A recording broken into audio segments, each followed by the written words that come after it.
Good evening and welcome to Tucker Carlson. Tonight, political campaigns are all about how you finish.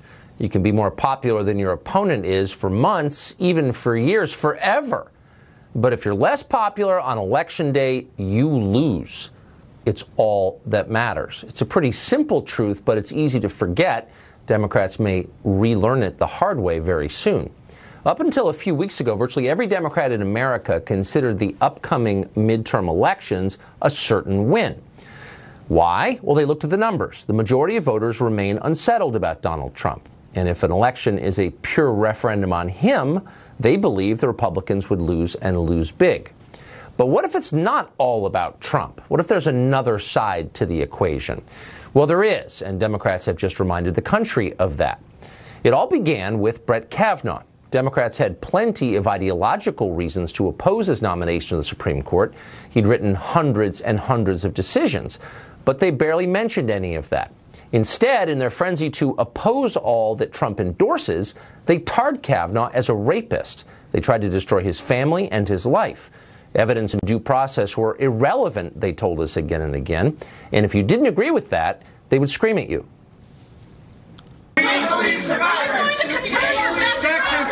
I believe her. I believe what she said. It rings true to me. I believe her. A large number of Americans believe her. So those are not ideological attacks. Those are Stalinist attacks. And they horrified normal people across the country, not just right-wingers, but people right in the middle. Ever since, Republicans have been rising in the polls. For the Democrats, the lesson of all of this should have been very clear. Keep your crazies under control, at least until Election Day.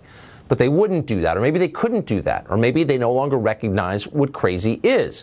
In any case, they refused to make a rational case for their own program, and therefore accelerated their own collapse. Elizabeth Warren led the way in this. In a bizarre self-inflicted injury that she committed on national television yesterday, much to the confusion of everyone else, Elizabeth Warren released a video trying to show that she really is an American Indian. Watch as the senator anoints herself the head of the Me Too movement. Now, the president likes to call my mom a liar. What do the facts say? The facts suggest that you absolutely have a Native American ancestor in your pedigree. I'm not enrolled in a tribe, and only tribes determine tribal citizenship. I understand and respect that distinction, but my family history is my family history. I am not enrolled in a tribe, says a lady who's way whiter than you are. Who thought that would work? What consultant came up with that? Even the Cherokee Nation denounced Elizabeth Warren, and the media weren't that impressed either, actually.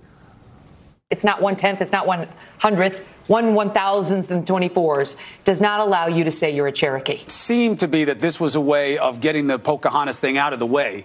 Put the test out there, now she can move forward. Yeah. And I don't think it does that for her. I don't think that the standard of what was found in there is going to be satisfying the people. Best I can gather, according to your paper's reporting, she's 1/1000th or something like. I mean, I think I might be just as Native American as she is. Well, some in the press did defend Warren. Of course, they couldn't help themselves. But their case hardly helped the Democratic Party because it was just too crazy. The New York Times informed us that anyone who questions Warren's story, her ethnic appropriation of Indian culture, is, you guessed it, of course, a racist. Watch. In terms of the Elizabeth Warren, the attack on Warren, I believe that was actually about white anxieties among Donald Trump's base about who's white in America. Yeah, keep attacking people for their skin color. Maybe that'll work, just like it did in 2016. To Democrats, that still seems like a good idea, along with a lot of other notions that ordinary voters find scary and repugnant. Self-described socialists advocating for abolishing ICE, border controls, effectively eliminating the barrier between us and other countries and therefore eliminating our country. Maxine Waters cheering on the mob, or as Don Lemon over at CNN calls them, people who are angry. In Arizona, where Democrats assumed they had an easy pickup of a Senate seat, their nominee, Kyrsten Sinema, has been exposed as a kind of lunatic who opposes all immigration laws. And apparently, she says, finds the Taliban more bearable than her fellow citizens in Arizona. Watch. States are the laboratories of democracy, and then my state, Arizona, is clearly the meth lab of democracy. For the past several years, people would watch what was happening in Arizona and be like, damn, those people are crazy. Is it something about the water? No, the water's fine. We stole it from Colorado. The meth lab of democracy.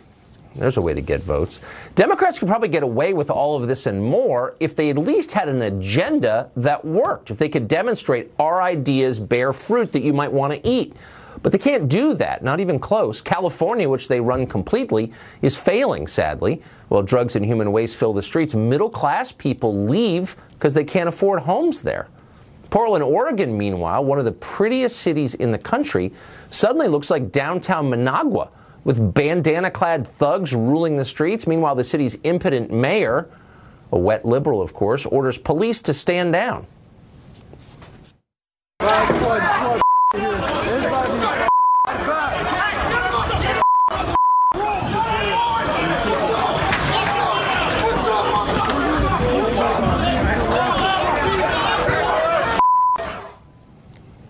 It wasn't supposed to end this way, as you may know. Loathing of Trump was supposed to be the glue that held all the constituent parts of the Democratic Party together.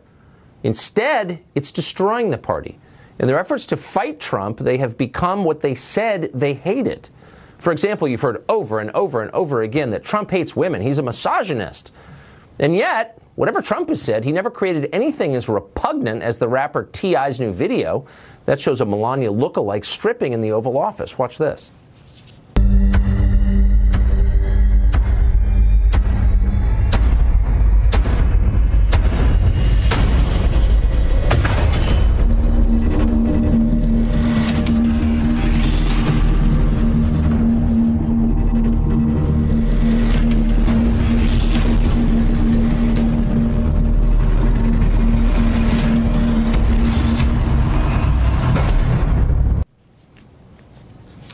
Yep, it's the party that cares about women.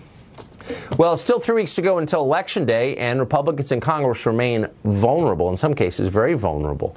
But at this pace, Democrats may fall far short of what they expected. What was their mistake? As usual, it was revealing who they really are. Joining us tonight is Julian Epstein. He's the former chief counsel to Democrats in the House Judiciary Committee in an earlier, more reasonable time. So, Julian, do you think, as you consider the political landscape 3 weeks out, that Elizabeth Warren, one of the leading presidential candidates for your party in 2020, that her racial makeup, her DNA results, are kind of a key question for most voters?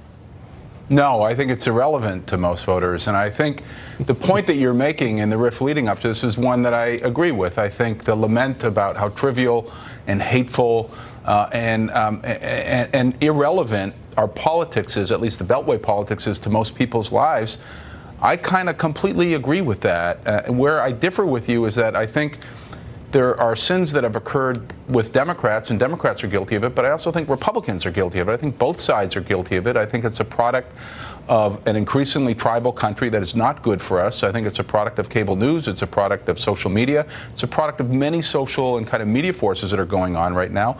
But both parties seem to be at each other's throats. They seem to be increasingly ugly, and it seems to be increasingly irrelevant. Democrats lost the election, in my opinion, in 2016, in large part because they didn't have a really good, compelling answer for the middle class. They also didn't get their base out as well as they could, but they didn't have a compelling answer. They didn't have a compelling policy for the middle class. The middle class has basically been in a recession since the 1970s. There hasn't been a wage increase for most middle-class workers since the 1970s, since the oil embargo. I mean, very, very little. And that's a Democratic and a Republican problem. Their wages, I couldn't agree with you more, and that's why I think why Trump got elected, because both parties were ignoring those voters, and they're Americans, they're actual people. I completely agree with that. In some cases, their wages have gone down by 11% actually in the past 30 years. So the question is, though, why A, wouldn't the Democratic Party take up the cause of middle-class economics? And B, why are they still attacking those people as white men or, you know, bigots, this constant refrain that those people are immoral and bad? What do they think they're getting out of that exactly? Look, I think both parties are being pulled by their bases, and I think it is, and this is, I know you don't want me to plug Eric Holder, but one of the important things that Eric Holder is doing is trying to do districting reform so you don't have completely red and completely blue congressional districts, and people are forced to talk to each other.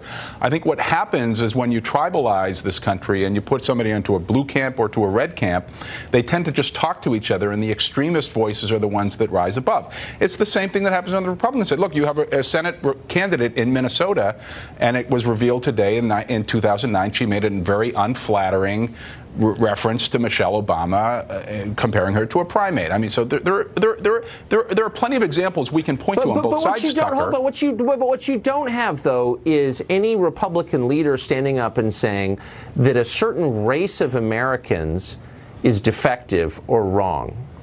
Racializing everything and attacking people on the basis of their skin color. I mean, that seems like, look, we can debate the issues, but that, and I think we ought to, we try to on this show, but doing that, I mean, that's the most divisive possible thing you can do.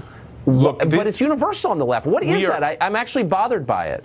Well, look, I think the left plays identity politics, but I think the right plays identity politics, and I think both are unhelpful. At some point, we have got to come together. Look, and I don't even like a lot of the Republicans, but I've never heard a single one stand up and say, you know, the problem is black men. If somebody did that, I swear, as God watches, I would attack them on this show, because I hate that crap. You hear that every day on the left, and nobody says anything. It's like it's normal. Why? Well, I mean, I think that, again, we can debate this all you want, but I think that I think there are dog whistle politics that occur on the right when you refer to Mexicans as rapists and drug lords, and you use that to justify the wall. I think that's dog whistle politics. I think but they're what's going on in I mean, it's not about their race, it's about their citizenship. I mean, look, I think they're probably whatever, but this is not a dog whistle. This is an explicit attack on people based on their race. Like, when do we allow that? Why is that okay? Look, it is polarized. Both parties pour fuel on this fire.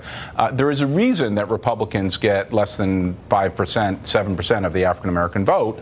It's because it's not speaking to them. So the party isn't speaking to them. But look, at some point, you know, look, you got to wrap it up, because I'm being told we're out of time, but I'll let you finish this.